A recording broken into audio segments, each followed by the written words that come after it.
I didn't come from, I guess, what would be the stereotypical type of family that would end up into being a heroin addict. I had great parents, great family.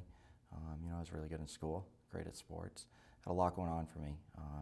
Some reason I just didn't feel in place throughout life. And I picked up drugs. I needed something to get out of my head. In about 7th grade, I dived right into drugs. I can honestly say there probably wasn't more than a few-week break from the age of 12 to 28 in between my drugs and drinking. I did a lot of jail. I've done a lot of different types of rehabs. Just was never ready to kind of hear what I needed to hear or take the action I needed to take to get sober. I crashed and burned about 23, 24 years old with the heroin, and for the next 4 years I spent basically living at my parents' house, living off them, those are where the overdoses came in. It was terrible. I couldn't amount to anything. I couldn't get off the couch. I was very depressed. I was trying to kill myself literally weekly, ending up in psych wards. It was a really horrific time.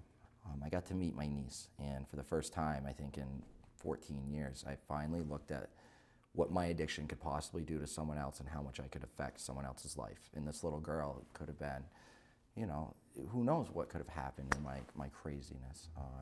So I called the Phoenix House the next day, and I was in there within a month. They got me right in there.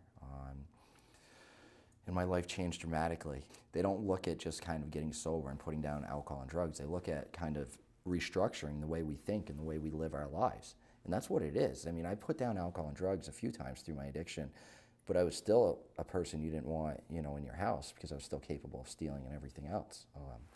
So it was the transition in the house that it taught me that I wanted greatness, and I wanted to do great things and be someone that people could rely on.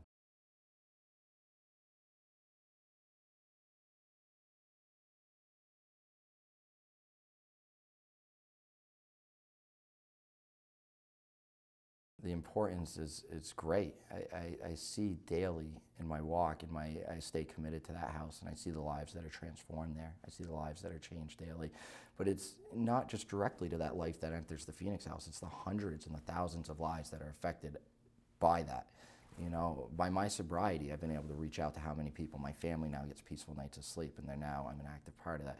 And for each person that goes through that program and gets it, and not everyone's going to get it, that's this disease. It's a very chronic disease, and not everyone gets it the first time around. And that's why we need extra funding on these things. We don't need to be cutting, we need to be expanding.